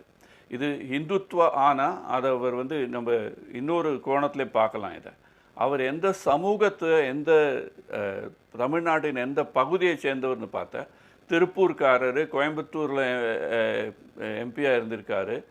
குறிப்பாக கொங்கு வேளாளர் சமூகத்தை சேர்ந்தவர்னு பார்த்தீங்கன்னா, இது வந்து திமுகவுக்கு மட்டும் இல்லை, எடப்பாடி பழனிசாமிக்கும் இது ஒரு விதமான ஒரு ஷாக்குன்னு சொல்லலாம். ஏன்னா இது வந்து அவருடைய அன்ஈஸி கோalitionன்னு நல்லா தெரியும். அமித்ஷாவும் எடப்பாடியும் சேர்ந்து ஒரு ஸ்டேஜில் உட்கார்ந்த போது அவர்களுக்குள்ள கெமிஸ்ட்ரி இல்லை என்பது எல்லாருக்கும் தெரிஞ்ச விஷயம். இது ஒரு இக்கட்டான சூழ்நிலையில் இது அரசியல் சதுரங்கம்னு நான் பார்க்குறேன். இது வியூகம்னா அந்த சதுரங்கத்தில் காயை எப்படி நடத்துவாங்கன்னா, ஒரு பக்கம் திமுகட்ட போய் சொல்லலாம், நீங்கள் பார்த்தீங்களா தமிழங்களை எதிர்க்காமல் இருங்கன்னு சொல்லி ஒரு மாதிரி எம்பாரஸ் பண்ணலாம். இன்னொரு பக்கம் எடப்பாடியாருக்கே கீழே வந்து அவருடைய சமூகத்தில் அவருடைய இதில் வந்து taking the battle into enemies டெரிட்டரின்னு பொதுவாக இங்கிலீஷில் சொல்லுவாங்க. ஆனால் இது வந்து இங்கிலீஷில் ஒரு பிரமாதமான ஒரு சொல் உண்டு, ஃப்ரெனிமி. ஃப்ரெண்டும் எனிமியும் சேர்ந்தவர் அவர். திராவிட இயக்கத்தை சார்ந்தவர், தமிழ்நாட்டில் தன்னுடைய ஆதிக்கம் இருக்கணும்னு நினைக்கிறவர் Edappadi. At the same time அவர் இப்போ கூட்டணியின் கட்டாயமும் 2 கட்சிக்கும் உண்டு, பாரதிய ஜனதா கட்சிக்கும் அதிமுகவும். ஏன்னா ஒருத்தருக்கு சேர்ந்து இல்லைன்னா தமிழ்நாட்டை அவங்களால கைப்பற்றுறதுக்கு வாய்ப்பு இன்னும் குறையும்னு அவருக்கு நல்லா தெரியும். அதை மனசில் வச்சுட்டு அதே சமூகத்திலேருந்து ஒருத்தரை இது பண்ணினா, நாளைக்கு பாரதிய ஜனதா கட்சிக்கும் அதிமுகவுக்கும் எதனால எது முன்னேறி வந்ததுன்னு கூட்டணி சூழலில் தெரிய முடியாத ஒரு சூழலை உருவாக்கும் ஒரு பிம்பமோ அது ஒரு தோற்றத்தை உண்டு பண்ணும் ஒரு வியூகமோ இருக்குதுன்னு நான் பார்க்குறேன். அதை வந்து இதுக்கு முன்னாடி தமிழங்களை பற்றி நிறையவே பேசினோம். திரு வெங்கட்ராமன் ஜனாதிபதியாக இருந்தார், அப்துல் கலாம் இருந்தார். இது தமிழரை வந்து இது துணை ஜனாதிபதி இல்லை, ஜனாதிபதியாகவே 2 தமிழர்கள் இருந்த நாடு இது.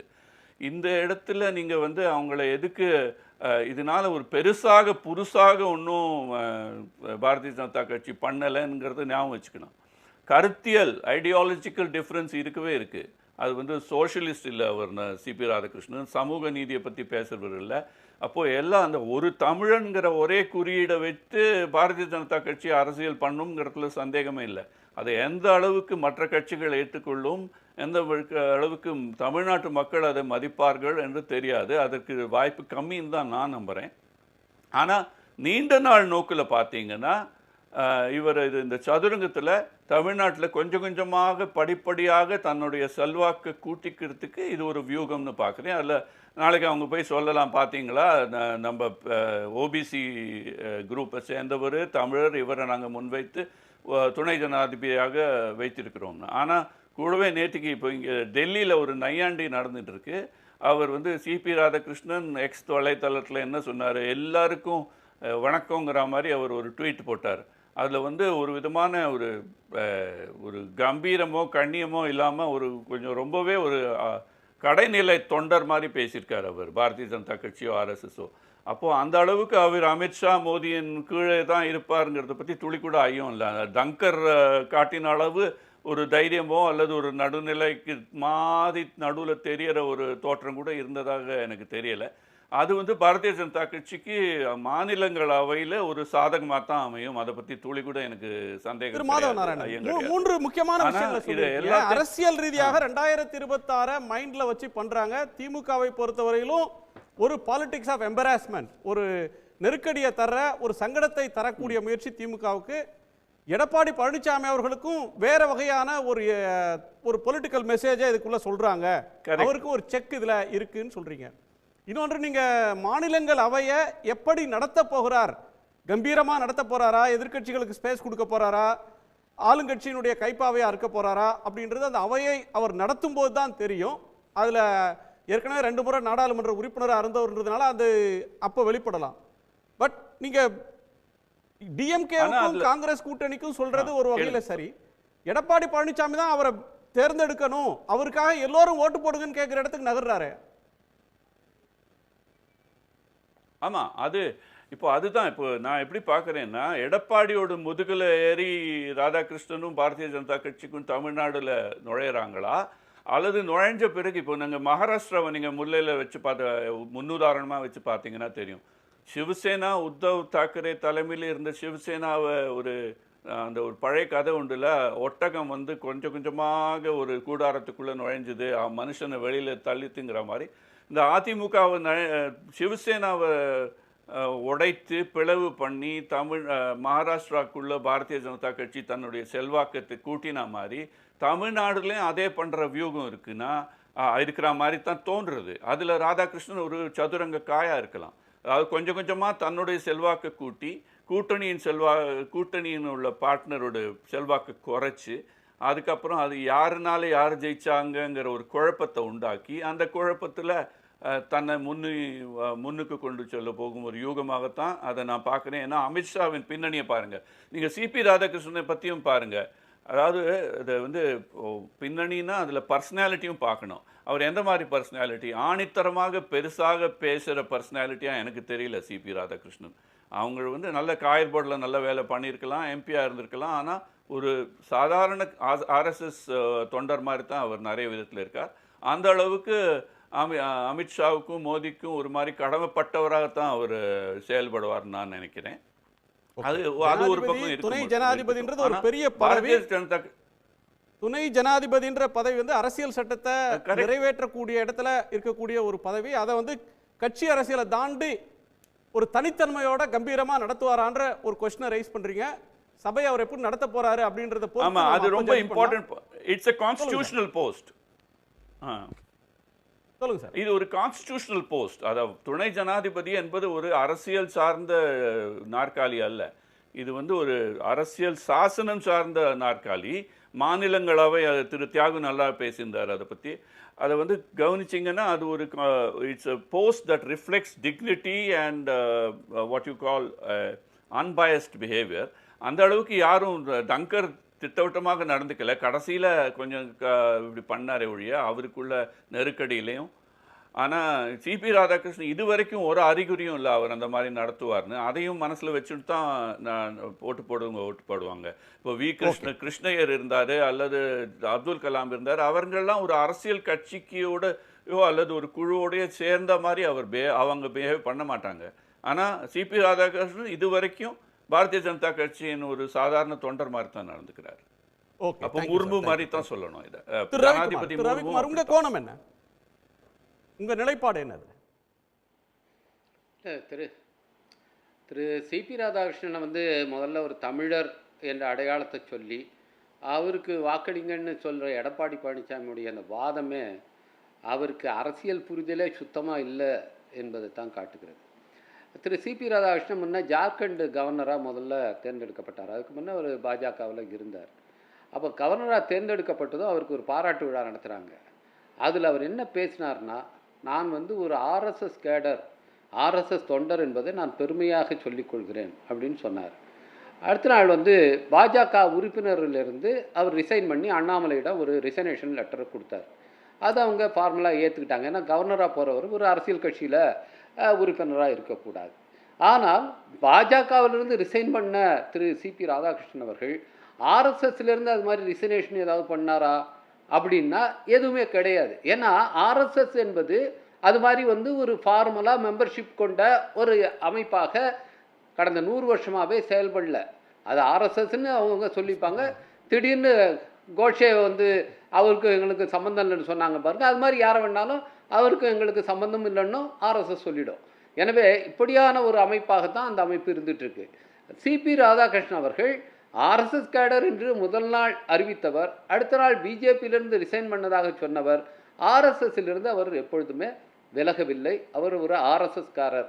உடனே முதல்ல நம்ம பார்க்க வேண்டியது ஒரு ரவிக்குமார், பிஜேபி ஒரு அரசியல் கட்சி, அரசியல் செயல்பாடுகளில் ஈடுபடுற கட்சி. ஆர்எஸ்எஸ் அப்படின்றது உலகத்தின் மிகப்பெரிய என்ஜிஓ, அரசு சாரா தொண்டு நிறுவனம், ஒரு கலாச்சார நிறுவனம். அவங்க அரசியல் கட்சி இல்லை. சரி, ஒரு அரசியல் கட்சியில் இருக்கக்கூடாதுன்றது ஒரு விதி, ஒரு அரசியலுக்கு அப்பாற்பட்டிருக்கணும். ஆனா ஆர்எஸ்எஸ் ஒரு அரசியல்ல, நேரடி அரசியல்ல ஈடுபடாத இயக்கம் அப்படின்னு சொல்றப்ப அதுல இருந்து அவர் ஏன் விலகணும்? இல்லை, அதுதான் சொல்றேன். இது அரசியல் இயக்கம் இல்லைன்னு சொல்லிட்டு இன்னைக்கு மிகப்பெரிய அரசியலை செய்கிற ஒரு இயக்கம் ஆர்எஸ்எஸ் தான். இன்றைக்கு இருக்கிற அரசாங்கத்தை யார் நடத்துறது? இன்றைக்கே இதே வைஸ் பிரசிடென்ட் போஸ்ட்டுக்கு வானதி ஸ்ரீனிவாசனை தான் மோடியும் அமித்ஷாவும் முன்மொழிகிறாங்க என்று செய்தி வந்தது. ஆனால் அதை ஆர்எஸ்எஸ் ஏற்றுக்கொள்ளவில்லை என்று தகவல் வந்தது. அதுக்கு பிறகு இன்றைக்கு சிபி ராதாகிருஷ்ணன் வந்திருக்காருன்னா அப்போ மோடி அமித்ஷாவுடைய கேண்டிடேட் வந்து ஏற்றுக்கொள்ளப்படலை, ஆர்எஸ்எஸ்ஸால் நிராகரிக்கப்பட்டது. ஆர்எஸ்எஸ் கேண்டிடேட் தான் இன்னைக்கு அறிவிக்கப்பட்டிருக்கிறார். இது வந்து மோடி அமித்ஷா கூட்டணிக்கு ஒரு பின்னடைவு என்று தான் நான் பார்க்க வேண்டும். இதை மோடி வந்து சுதந்திர தின உரையிலே எதுக்கு திடீர்னு ஆர்எஸ்எஸை பற்றி பாராட்டிலாம் பேசுகிறாரு? அது உலகத்திலே மிகப்பெரிய என்ஜிஓன்னு சொன்னார். என்ஜிஓவுக்கு வந்து என்னென்ன கிரிட்டீரியா இருக்குங்கிறத இன்னைக்கு மோடி அரசாங்கம் வகுத்திருக்கு. இதை வச்சுக்கிட்டு என்ன பண்ணுறாங்க? பல்லாயிரக்கணக்கான என்ஜிஓக்கள், உண்மையிலே மக்களுக்கு சேவை செய்த என்ஜிஓக்களெல்லாம் இன்றைக்கி முடக்கி வச்சிருக்கிற ஒரு அரசாங்கம் தான் மோடி அரசாங்கம். ஆனால் இன்றைக்கி அதை என்ஜிஓன்னு சொல்லி நான் கவர்மெண்டல் ஆர்கனைசேஷன் பேசுகிறாங்க. நான் கவர்மெண்டல் ஆர்கனைசேஷனுக்கான முழுமையான அந்த விளக்கத்தின் கீழ் ஆர்எஸ்எஸ் வருமா என்றால் இன்னைக்கு அரசாங்கத்தை நடத்துவது ஆர்எஸ்எஸ் தான் அப்படிங்கிறது டெல்லியில் போய் பார்க்குறவங்களுக்கு எல்லாருக்கும் தெரியும். ஒவ்வொரு மினிஸ்ட்ரியும் எப்படி ஃபங்க்ஷன் பண்ணுது, ஆர்எஸ்எஸ்னுடைய மேற்பார்வை இல்லாமல் ஒரு அமைச்சகம் ஃபங்க்ஷன் பண்ண முடியுதா? இன்றைக்கு பிரதமர் அலுவலகம் உட்பட ஆர்எஸ்எஸ் உடைய அந்த ஒப்புதல் இல்லாமல் அவர்கள் செயல்பட முடியுதா என்கிற கேள்வி இன்றைக்கு பொது அவையில் இருக்குது. எனவே தான் அரசியல் சார்பற்ற ஒரு நிறுவனம் என்று ஆர்எஸ்எஸ்ஸை சொல்லிக் கொண்டாலும் சரி, அதை பிரதமர் மோடி சுதந்திர தின உரையில் சொன்னாலும் சரி, அதை உலகம் ஏற்றுக்கொள்ளாது. இந்தியாவில் யாரும் ஏற்றுக்கொள்ள மாட்டார்கள். அது ஒரு அரசியல் அமைப்பு தான். அதுவும் இன்னைக்கு சொல்ல போனால் வெறுப்பு அரசியலை பிரச்சாரம் செய்கிற ஒரு அமைப்பாக அது விமர்சிக்கப்படுகிற ஒரு அமைப்பு. எனவே இப்படியான ஒரு அமைப்பிலிருந்து அவர் வந்து ஒரு தொண்டராக தன்னை பெருமையோடு சொல்லிக் கொள்கிற ஒருவராகத்தான் திரு சிபி ராதாகிருஷ்ணன் இருக்கிறார். அவர் தனிப்பட்ட முறையில் வேட்டி கட்டிக்கிறாரு அல்லது திருநீர் விட்டுக்கிறாரு, இப்படிலாம் நம்ம வந்து பார்த்து அவருக்கு ஓட்டு போடலாம், அவர் ஆதரிக்கலாம் என்ற முடிவுக்கு நான் வர முடியாது. தமிழர் என்கிற அந்த அடையாளம் என்பது அரசியலுக்கு அப்பாற்பட்ட அடையாளம் கிடையாது. அது ஒரு வெறும் இன அடையாளமாக சுருக்குகிற தமிழ் தேசிய சில அமைப்புகள், சில தலைவர்கள் இருக்கிறாங்க. அவங்க வேணா ஆகா தமிழ்நாட்டிலேருந்து ஒருத்தர் வர தமிழர் ஆதரிங்கன்னு எடப்பாடி சொன்னது போல சொல்லலாம். ஆனால் மற்றவர்கள் அரசியல் ரீதியாகத்தான் இதை அணுக முடியும். அப்படி பார்க்கும்போது ஒரு ஆர்எஸ்எஸ்காரர் இன்றைக்கு வைஸ் பிரசிடென்ட் போஸ்ட்டுக்கு பொருத்தமானவரா? வைஸ் பிரசிடென்ட் போஸ்ட்டு இன்னும் ஃபெடரலிசத்தை, கூட்டாட்சி முறையே மொத்தமாக ஏற்றுக்கொள்கிற ஒரு போஸ்ட். அது ராஜ்யசபாங்கிற மாநிலங்களுடைய அவை, மாநிலங்களுடைய உரிமைகளை பாதுகாப்பதற்கான அவை. அது மாநிலங்களுடைய பிரதிநிதித்துவத்தை பாதுகாக்கிற ஒரு அவை. அந்த அவையினுடைய தலைவராக இருக்கிறவர் இந்த கூட்டாட்சி தத்துவத்தில் நம்பிக்கை கொண்டவராக இருக்கணும். இன்னொன்று, அரசமைப்பு சட்ட பொறுப்பு அது. அப்போ கான்ஸ்டியூஷனை ஏற்றுக்கொள்கிற, முழுமையாக முழு மனதோடு ஏற்றுக்கொள்கிற ஒருவராக இருக்கணும். ஆர்எஸ்எஸ் அமைப்புக்கும் கான்ஸ்டியூஷன் பற்றி அவங்களுடைய நிலைப்பாடு நமக்கெல்லாம் தெரியும். கான்ஸ்டியூஷனை ஏற்றுக்கொள்ளாதவர்கள். கான்ஸ்டியூஷன் ஃப்ரேம் பண்ணப்பட்டது என்ன சொன்னாங்க? இது வந்து மனுஸ்மிருதியிலேருந்து எதுவுமே எடுத்துக்கல, அது எவ்வளோ மகத்தானது மனுவோட சட்டம், அதை விட்டுட்டு அயல் நாடுகள்லேருந்து அது அங்கங்கேருந்து எடுத்து இது ஏற்றுட்ருக்காங்க. இந்த அரசமைப்பு சட்டத்தை நாங்கள் ஏற்றுக்க மாட்டோம் என்று சொன்னவர்கள் தான் ஆர்எஸ்எஸ்காரர்கள். அந்த அமைப்பு ஏற்றுக்கலையே இது வரைக்கும். ஏன் இன்றைக்கு இருக்கிற ஆர்எஸ்எஸ் தலைவர்கள் கூட அரசமைப்பு சட்டத்தில் செக்குலர் சோஷலிஸ்ட் நீக்கணும்னு தானே சொல்லிட்டு இருக்காங்க. அரசமைப்பு சட்டத்தை நாங்கள் முழுமையாக ஏற்றுக்கொள்கிறோம் என்று அப்படி முழுமையாக அரசமைப்பு சட்டத்தை ஏற்றுக்கொள்ளாத சிபி ராதாகிருஷ்ணன் அப்படின்ற ஒரு வேட்பாளரை கையில் எடுத்துட்டு இங்கே தமிழ்நாட்டுக்கு வருகிற போது திரு மாதவன் நாராயணன் கூட பேசும்போது சொன்னார், அதுக்கு பின்னாடி தமிழ்நாடு தேர்தல் களம் அவங்க கண்ண முன்னாடி இருக்கு, அதை சார்ந்த வியூகம் அதுக்கு பின்னாடி இருக்கு அப்படின்ற கோணத்தெல்லாம் முன் வச்சார். இது தமிழ்நாட்டில் இருக்கிற திமுக தலைமையிலான உங்கள் கூட்டணிக்கு ஒரு சேலஞ்சா?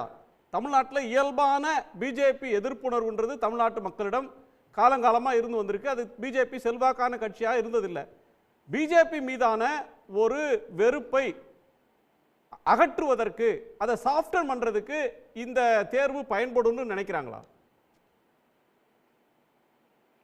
அப்படி இல்லைங்க. ஏற்கனவே தமிழ்நாட்டிலேருந்து 5 பேரை வந்து கவர்னர் ஆக்கியிருக்காங்க.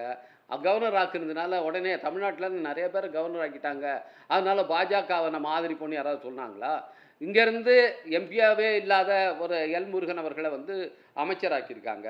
அதனால் தமிழ்நாட்டிலேருந்து ஒருத்தர் போயிருக்காரு, அதனால் அந்த கட்சியை ஆதரிப்போன்னு யாராவது சொல்கிறாங்களா? இதெல்லாம் வந்து இந்த இன உணர்வை பயன்படுத்தி அவர்கள் இங்கே காலூன்ற முடியுமா? அவங்க வந்து பார்த்திங்கன்னா இன உணர்வை பயன்படுத்துவார்கள், மத உணர்வை பயன்படுத்துவார்கள், சாதி உணர்வை பயன்படுத்துவார்கள்.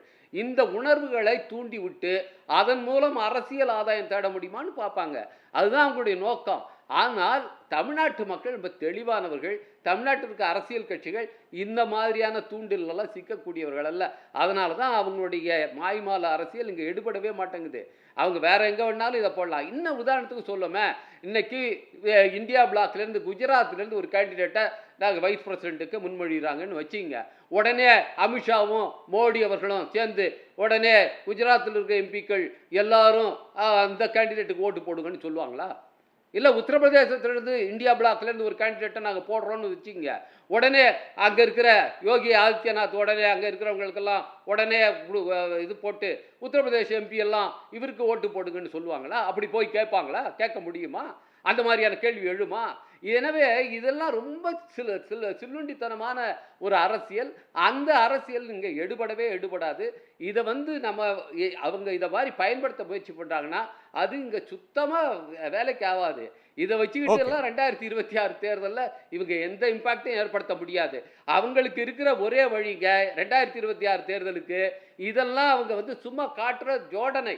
அவங்க செய்ய போகிறது பீகார் மாதிரி ஸ்பெஷல் இன்டென்சிவ் அங்கே வந்து ரிவிஷன் பண்ணுறேன்னு சொல்லிட்டு எப்படி வாக்கு பட்டியலில் வாக்காளர் பட்டியலில் தில்லுமுல்களை பண்ணி முறைகேடுகளை பண்ணி மகாராஷ்டிரா தேர்தலில் கர்நாடகா தேர்தலில் வெற்றி பெற்றாங்கன்னு இன்றைக்கி ஆதாரபூர்வமாக ராகுல் காந்தி சொல்கிறாரோ, பீகாரில் எப்படி முயற்சிக்கிறாங்களோ அப்படியான முயற்சியை தான் இங்கே செய்ய போகிறாங்க.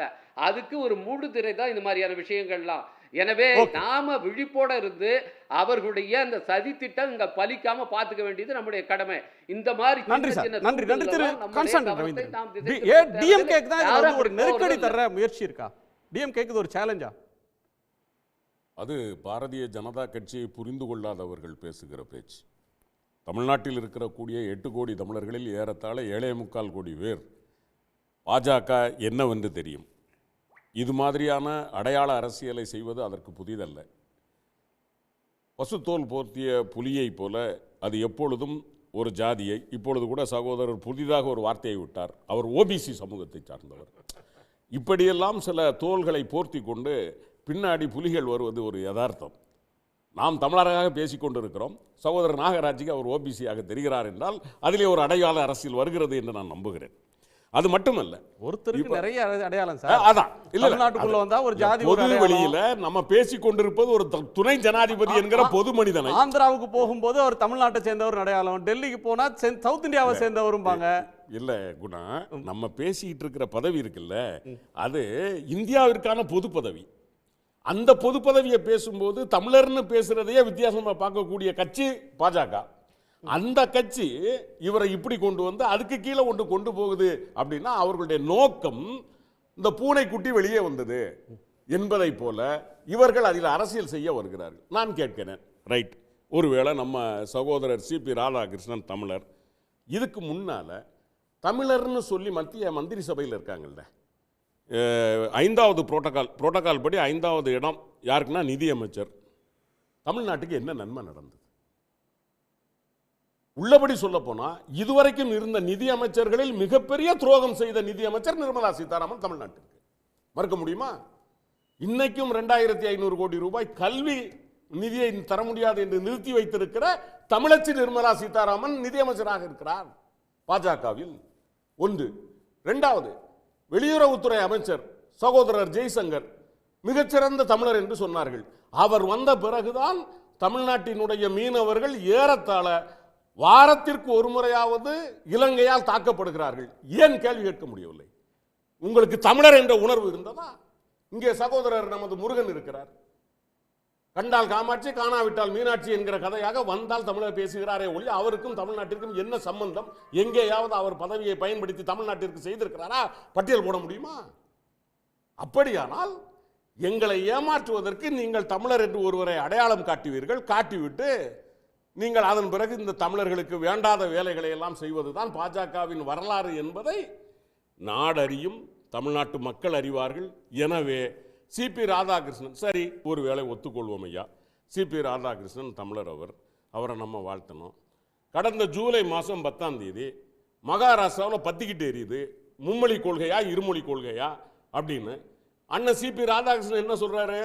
நான் தமிழ்நாட்டில் பிறந்து ஹிந்தி படிக்க முடியாமல் போயிருச்சு, ஹிந்தி படிக்க விடாமல் தமிழ்நாடு என்னை கெடுத்ததை நான் இப்பொழுது வருத்தப்படுகிறேன் என்று தமிழர்களை காட்டி கொடுக்கிற ஒருவர் சிபி ராதாகிருஷ்ணன் மகாராஷ்டிராவில் மறுக்க முடியுமா?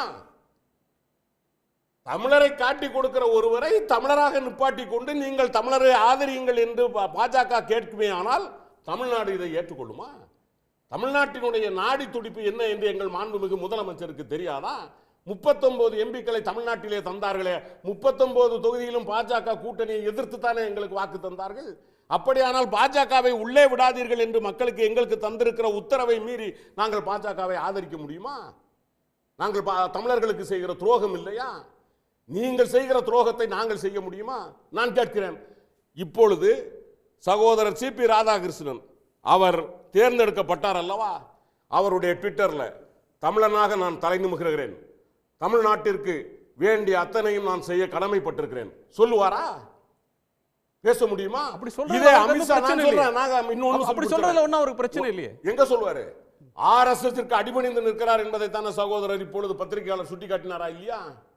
அவர் என்ன ட்வீட் போட்டிருக்காரு அப்படிங்கறத நான் சொல்லணும்னு நினைச்சேன். நல்ல வேளை சகோதரர் சொன்னார். பொதுவா சொன்னதுனால நல்லதா போச்சு. அவர் நன்றி சொல்லியிருக்காரு சார். யாருக்கு? பெருமதிப்பிற்குரிய எங்கேயாவது நான் தமிழன்கிற ஒரு அடையாளம் இருக்கா? நான் உண்மையா சொல்றேன், நம்ம நான் முடிச்சிடறேன். நான் ஒரு தமிழன்கிற முறையில அந்த இடத்துக்கு வர்றேன் அப்படின்னா என்னுடைய ஐடென்டிட்டி தமிழனாக இருக்கணும் அப்படின்னா முதல்ல நான் என்ன சொல்லுவேன்? தமிழனாக நான் பெருமைப்படுகிறேன், தமிழனுக்கு வாய்ப்பளித்த இன்னாருக்கு நான் நன்றி கடன் பட்டிருக்கிறேன் சொல்லணுமா இல்லையா? சொல்லியிருக்காரு அவரு. அப்ப நான் என்ன கேட்கிறேன், குணா, இதன் பின்னணியில் என்ன ஒரு அரசியல் இருக்கிறது என்பதை தமிழ்நாட்டு மக்கள் புரியாதவர்களா? ஒரு இடைவேளைக்கு பிறகு நம்ம பேசிடலாம். தமிழ்நாட்டைச் சேர்ந்த திரு சிபி ராதாகிருஷ்ணனை குடியரசு துணைத் தலைவர் வேட்பாளராக பாஜக அறிவித்திருப்பது எதை காட்டுகிறதுன்னு நேயர்களுடைய ஒரு கேள்வியை முன்வைச்சிருக்கிறோம். அதனால் தமிழ்நாட்டிற்கு கௌரவம் தேடுவதற்காக இதை சொல்லியிருக்கிறாங்களா, அல்லது 2026 தேர்தலை மனதில் வைத்துக்கொண்டு இதை அறிவிச்சிருக்கிறாங்களா, திமுக கூட்டணியில் குழப்பத்தை ஏற்படுத்தக்கூடிய நோக்கம் இதில் இருக்கா அப்படின்ற கேள்வியை நேர்முறை வைத்திருக்கிறோம். இந்த பதிலோட ஒரு இடைவேளைக்கு பிறகு நாம் தொடர்ந்து விவாதிக்கலாம். திரு கான்ஸ்டன்டைன் பொறுத்திருங்க.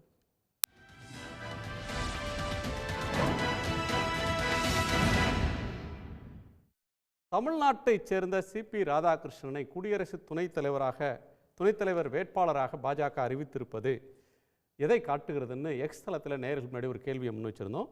இது தமிழ்நாட்டிற்கான கௌரவம் என்று 12% பேரும், 2026 தேர்தலுக்காக இந்த அறிவிப்பு என்று 81% பேரும், திமுக அணியை குழப்புவதற்காக இந்த முடிவு என்று 7% பேர் கருத்து தெரிவிச்சிருக்கிறாங்க.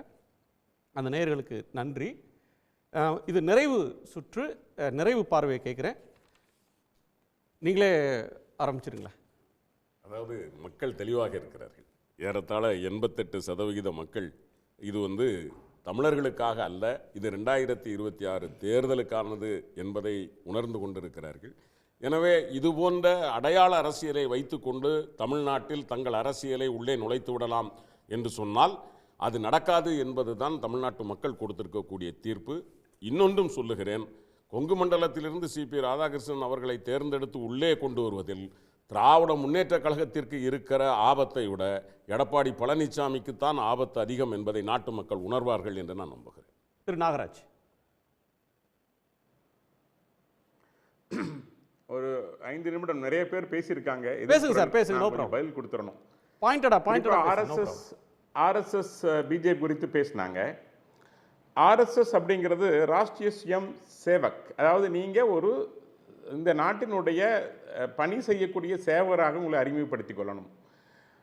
அதில் உறுப்பினர் அடையாள அட்டையெல்லாம் கிடையாது.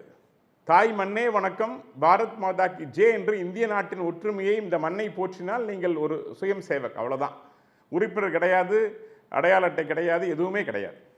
அதனால் ஆர்எஸ்எஸ்ங்கிறது ஒரு இந்த நாட்டினுடைய பாதுகாவலன் என்பதை நீங்கள் மனசில் வச்சுக்கணும் முதல்ல. ரெண்டாவது, அப்படிப்பட்ட பாதுகாவலர் மீது ஏதாவது ஒரு குற்றச்சாட்டை வைக்க முடியுமா? ஒரு விஞ்ஞான ரீதியாக உடல் பேண்டார்னு சொல்ல முடியுமா? இல்லை பல கோடியில் பணம் சம்பாதித்து விட்டார் என்று சொல்ல முடியுமா? இல்லை இத்தனை கொள்ளையடித்து கனிம வள கொள்ளையடித்தார்னு சொல்ல முடியுமான்னு அதெல்லாம் கிடையாது. நியாயமான, நேர்மையான, தகுதி படைத்த ஒரு தலைவர் அவர். அதில் மாற்று கருத்து இருக்க வாய்ப்பில்லை. ரெண்டாவது, அவரும் திமுக கூட்டணியில் நின்று ஜெயித்திருக்கிறார். இதை மக்கள் இல்லை, திமுக கூட்டணியில் நின்ற பொழுது பாஜகவுடைய கூட்டணியில் நின்று ஆட்சி அமைத்து கூட்டணியில் இருக்கிற கட்சி திராவிட முன்னேற்ற கழகம் ஒன்று. ரெண்டாவது, திரும்ப திரும்ப சொல்கிறாங்க ஆர்எஸ்எஸ். நான் கேட்குறேன், கருணாநிதி அவர்கள் சொல்கிற வார்த்தையை நான் கோடிட்டு காட்ட விரும்புகிறேன். எப்படி பாரதிய ஜனதா கட்சிக்கு ஆர்எஸ்எஸ்ஓ, அதுபோல் திராவிட முன்னேற்ற கழகத்திற்கு திராவிட கழகம் என்று சொல்லியவர், பாராட்டியவர் கருணாநிதி அவர்கள். நேரு அவர்கள் ஆர்எஸ்எஸ்ஐ பாராட்டி இருக்கிறார். மகாத்மா காந்தி அவர்கள் ஆர்எஸ்எஸ்ஐ பாராட்டி. இந்த மாதிரி விவாதங்களை நடத்தி போனோம்னா நாம் பேச தயார். ஏன்னா அவர் தலைவர் ஒருபோதும் அப்படி சொல்லல. ஆர்எஸ்எஸ்ஐயும் மீண்டும் திராவிடர் கழகத்தையும் சமமாக வைத்து என்னிடம் ஆதாரம் இல்லாம நான் பேச மாட்டேன். ப்ரொஃபசர் அவங்களுக்கு ஆர்எஸ்எஸ் பின்னணி, நான் ஆதாரம் இல்லாம திராவிட கழகம் பின்னணி இருக்கு. நான் உங்களுக்கு இத கொள்கை அளவில் நாங்கள் மாறுபட்டு இருக்கிறோம். அது ஆர்எஸ்எஸ் உடைய சித்தாந்தம் எங்களுக்கு ஏற்புடையது அல்ல. எங்க ஆதாரத்தோட தேசத்திற்கே ஏற்புடையது அல்ல என்பதை மாண்புமிகு தலைவர் கழகம் கொடுத்தது. பேச மாட்டேன். இல்ல இல்ல நாகராஜன், வருகிற போது நீங்க பாயிண்ட பேசலாம்.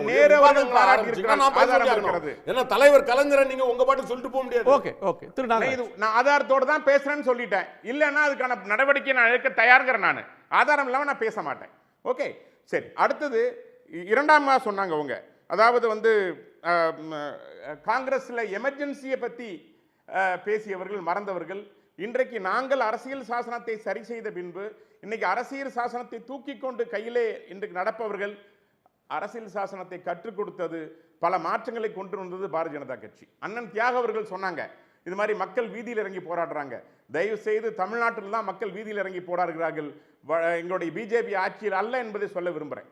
ராகுல் காந்தி மீண்டும் மீண்டும் பொய் குற்றச்சாட்டை சொல்லிக்கொண்டு அவர்கள் சொன்னார்கள், ஏதோ பீகாரில் வாக்கு பிரச்சனை, வாக்கு திருட்டு 100% தெளிவாக கொடுத்திருக்காங்க. ஜனநாயகத்துக்கு உட்பட்டு, அரசியலமைப்பு சட்டத்துக்கு உட்பட்டு மிகச்சிறப்பாக தேர்தல் கமிஷன் பணியாற்றி கொண்டிருக்கிறது.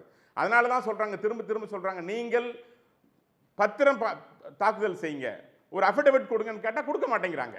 7 நாட்களுக்குள்ள நீங்க இதுக்கான பதில் சொல்லலாம், கொடுக்க மாட்டேங்கிறாங்க.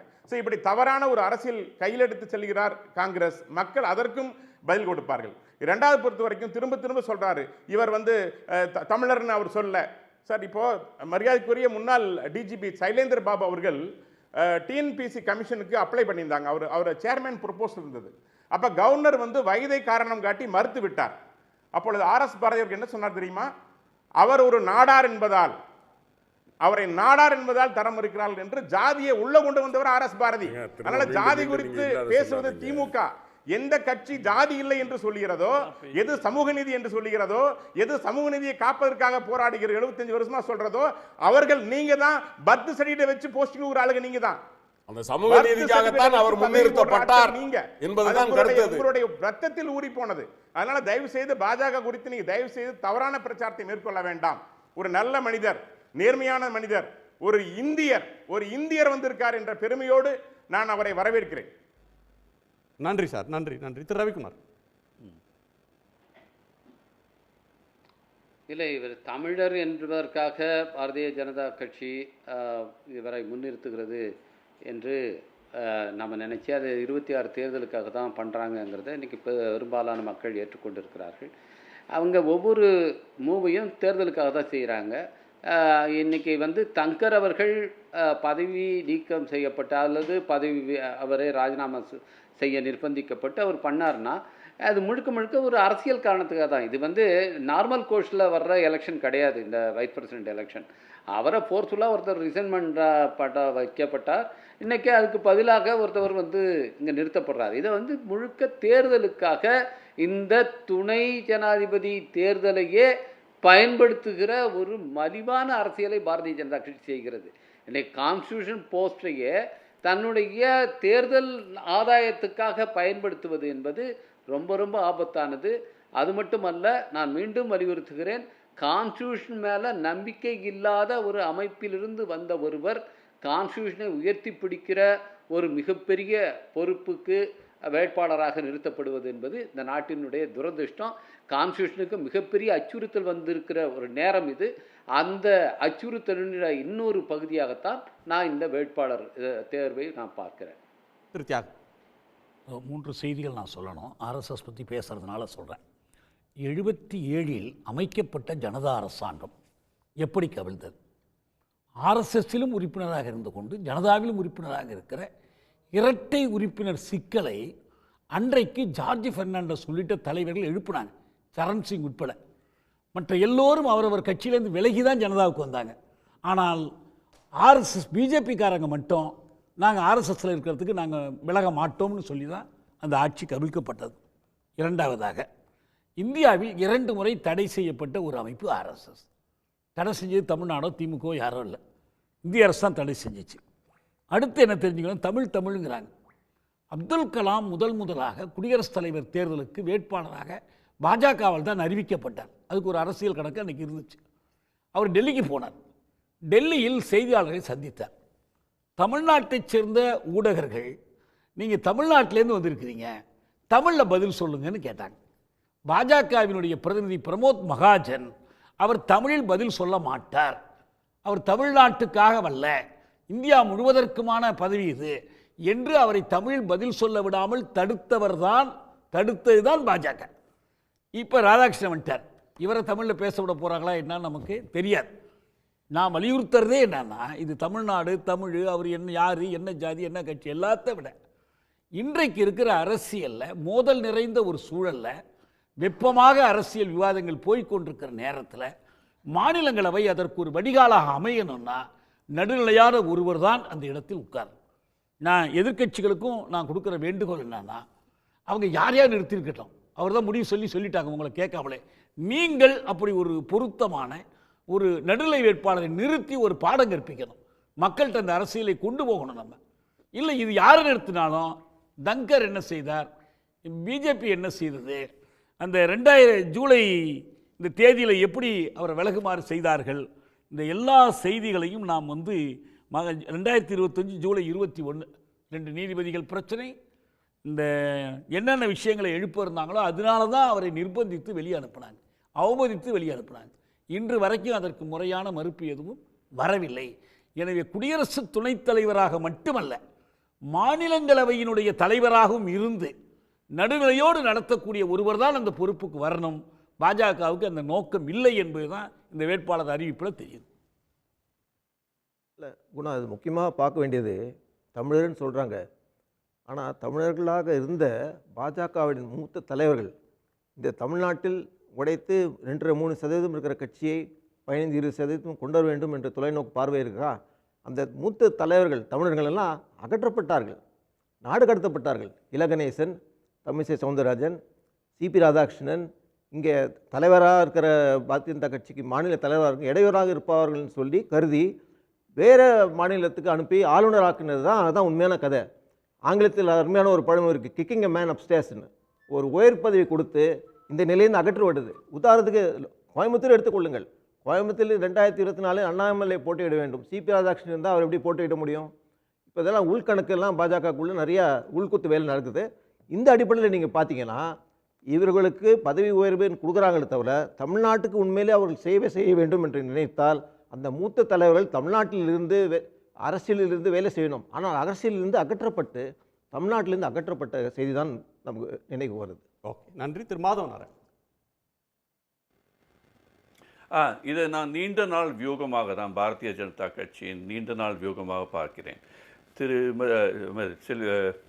ஜெயலலிதா அம்மையார் மறைந்த பிறகு தமிழ்நாட்டின் அரசியலில் எதிர்க்கட்சியின் இடத்துல ஒரு வேக்குவம் உருவாயிருக்கிறது என்பது பாரதிய ஜனதா கட்சியின் நம்பிக்கை. அந்த வேக்குவத்தை தான் அந்த இடத்தில் முடிந்தால் பிடித்து கொள்ள வேண்டும் என்ற எண்ணத்தோடு தெற்கே நயினார் நாகேந்திரன், வடக்கே சிபி ராதாகிருஷ்ணன் என்று சதுரங்கம் ஆடும் ஒரு முயற்சி. அதில் குறிப்பாக நீங்கள் பார்த்தீங்கன்னா எடப்பாடியாருக்கு கொஞ்சம் ஒரு கடுக்காய் கொடுக்குற மாதிரி ஒரு கசப்பும் இனிப்பும் கலந்த ஒரு பர்சனாலிட்டியில் சிபி ராதாகிருஷ்ணன் வந்திருக்கிறது. அதில் சுவாரஸ்யமான விஷயம் என்னென்னா, அவர் இந்துத்வா இட்லியில் சமூக நீதி சட்னி கலந்தா மாதிரி ஒரு பர்சனாலிட்டியை நிறுத்தியிருக்காங்க. அவர் அதை ஒரு நீண்ட நாள் பயணத்துக்கு தயாராக பாரதிய ஜனதா கட்சி இங்கே வந்திருக்கு. பொதுவாக நீங்கள் தமிழிசை சுந்தரராஜனை பார்த்தீங்கன்னா, கவர்னர் ஆனப்புறமும் திருப்பி அவர் அரசியலில் குதிச்சார்.